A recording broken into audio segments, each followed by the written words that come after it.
اور کسی شخص میں طاقت نہیں کہ اللہ کے حکم کے بغیر مر جائے. اس نے موت کا وقت مقرر کر کے لکھ رکھا ہے، اور جو شخص دنیا میں اپنے اعمال کا بدلہ چاہے اس کو ہم یہیں بدلہ دے دیں گے، اور جو آخرت میں طالب ثواب ہو اس کو وہاں اجر عطا کریں گے، اور ہم شکر گزاروں کو عنقریب بہت اچھا صلہ دیں گے.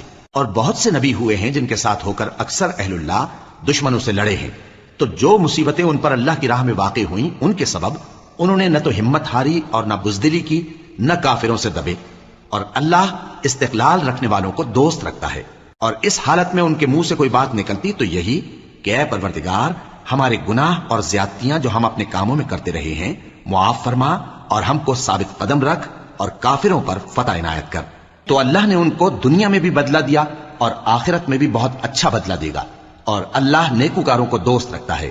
مومنو، اگر تم کافروں کا کہا مان لوگے تو وہ تم کو الٹے پاؤں پھیر کر مرتد کر دیں گے.